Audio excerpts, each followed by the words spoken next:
students, part 3rd is coming for you for chapter number 2. Today we are going to discuss about vapor pressure, Raoult's law and special case Henry's law.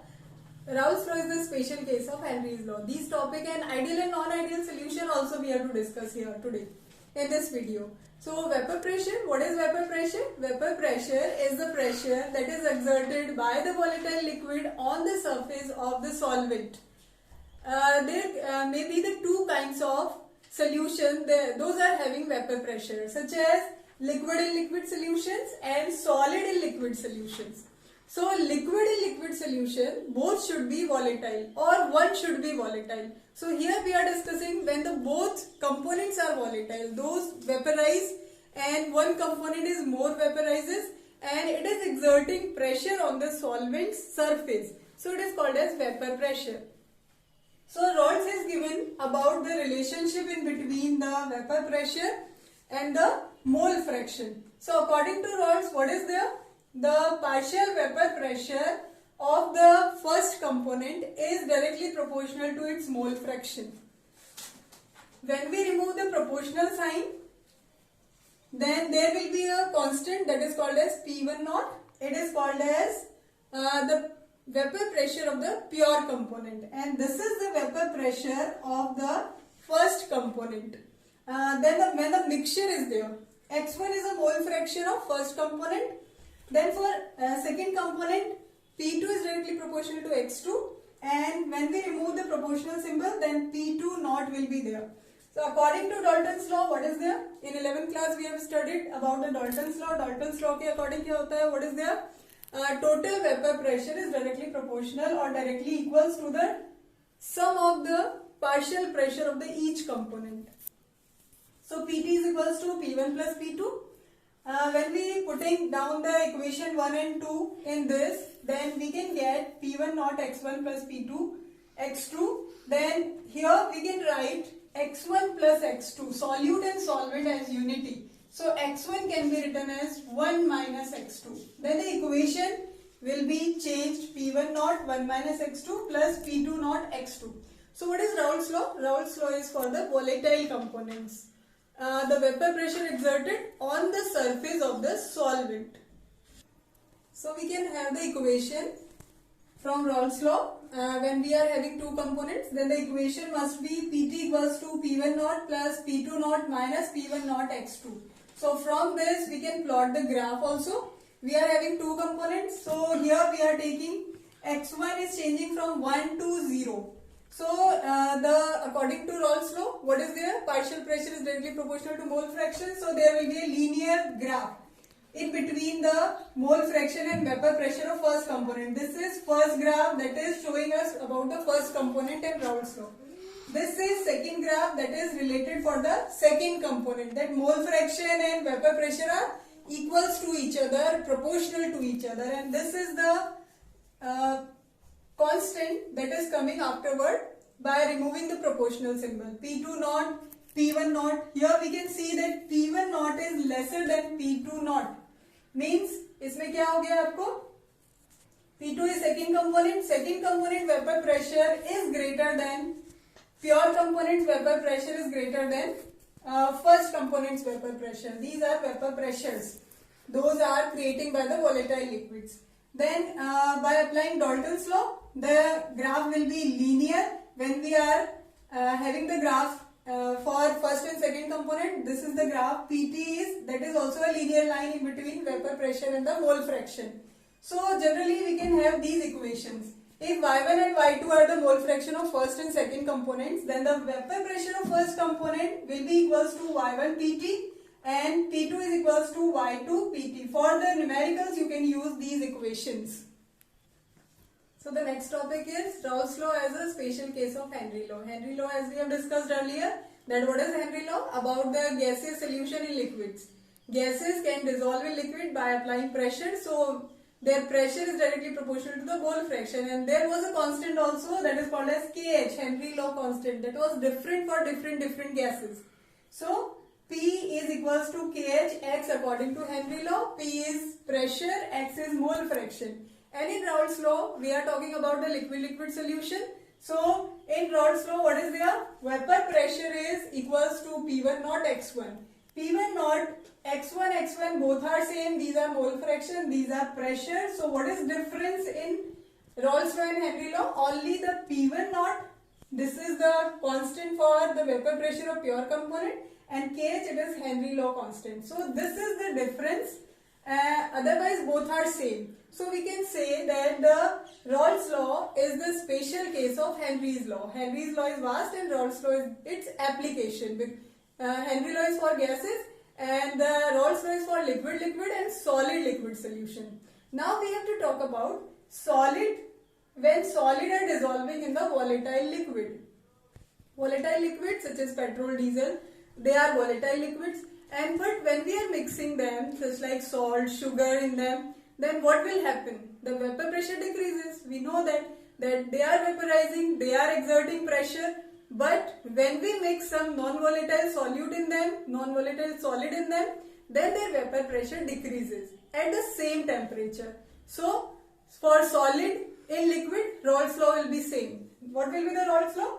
That vapor pressure is directly proportional to their mole fraction, and there will be a constant that is called as P naught x, and the graph will be same only. Vapor pressure and the mole fraction, the graph will be same for solid and liquid solutions.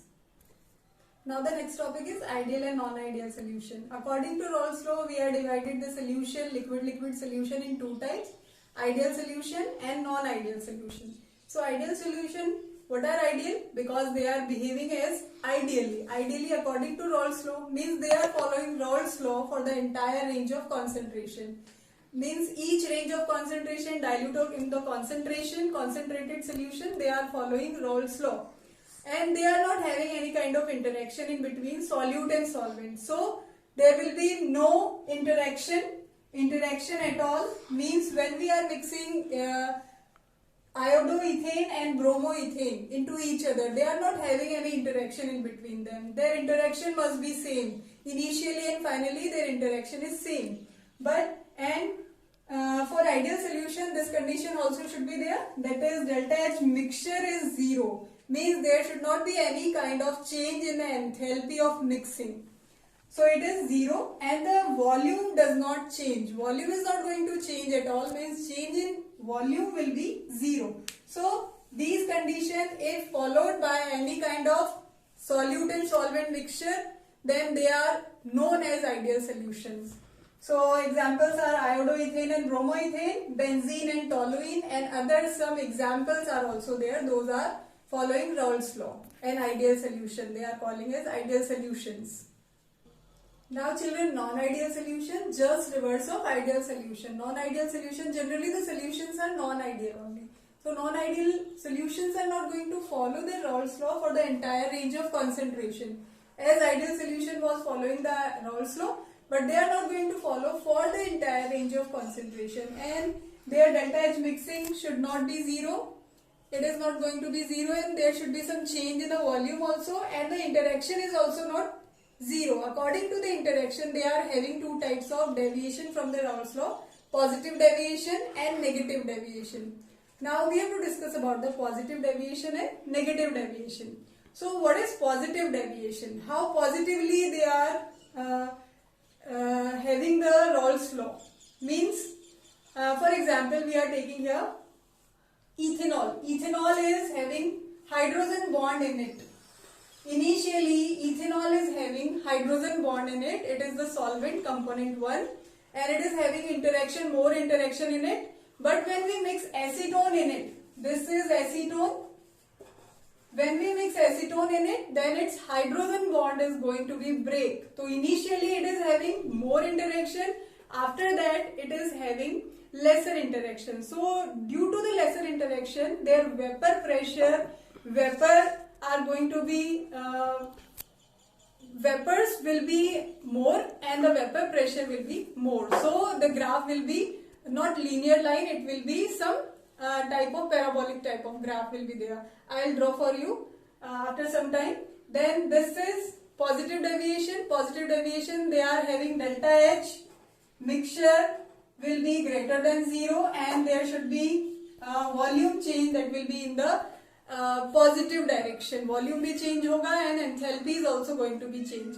तो interaction जो है वो कम हो रहा है. That's why vapour pressure is increasing and enthalpy and volume are also going to be increase. That is called as positive deviation. Now for negative deviation, just reverse condition. We have to take just reverse condition example such as ether. We are taking the example of ether. Ether is not having any kind of interaction in between the molecules of ether. But when we mix ethanol in it, then ether and ethanol, oxygen is there. That's why they are having intermolecular hydrogen bonding in between the ether and ethanol's molecule. So initially the interaction was lesser. After that the interaction increases, so vapors forms in very lesser amount, so vapor pressure decreases. So vapor pressure is decreasing in negative direction from the Raoult's law, so it is called as negative deviation. For that delta H will be not lesser than 0, volume change will be lesser than 0, volume change will be in negative direction, and the example is ether and ethanol. And for positive deviation the example is ethanol and acetone, and other examples are also there. Now the graphs are here for you. The graph vapor pressure and in between the mole fraction. For positive deviation the graph will be in the positive way. Vapor pressure is increasing due to the lesser interaction in between solute and solvent. Then this is positive deviation. The graphs are such like that. And for negative deviation the graph will be in decreasing order, because the interaction is increasing. Here we can take the example of, here we are taking the example of ethanol and acetone, and here acetone and chloroform also we can take. They can form hydrogen bond. After that solvent interaction will be more, so the vapor pressure decreases in this way. These are the graphs. Then next term is azeotrophs here. Children, azeotrophs are the mixture of liquid or solid solutions. Those are having same boiling point. They boils at the same boiling point. Means such we are mixing sugar and water. Then we are mixing ethanol and water. Ethanol and water separately different. Same boiling points. Boiling point are initially different, but for mixture they are having same boiling point. They boils at the same temperature. Ethanol and water. Separately they are having different boiling point, but they are going to boil when we mix them. When they have positive deviation also, then they boils at the minimum boiling point. The component which is having minimum boiling point, they will boil at that temperature. So for positive deviation mixtures, they are known as minimum boiling azeotrophs, and negative deviation substances are called as maximum boiling azeotroph. Example is HNO3 in water. HNO3 is having different temperature boiling point, and H2O is having different boiling point, 100 degrees centigrade, we know that. But when they mix into each other, then their boiling point will be of the minimum boiling point range. That's why they are called as maximum boiling point range. So they are called as maximum boiling azeotrophs. So azeotrophs are the mixture. Those cannot be separated by fractional distillation also, because their boiling point becomes same after mixing. So this is important. So thanks for watching my channel. Please like and subscribe.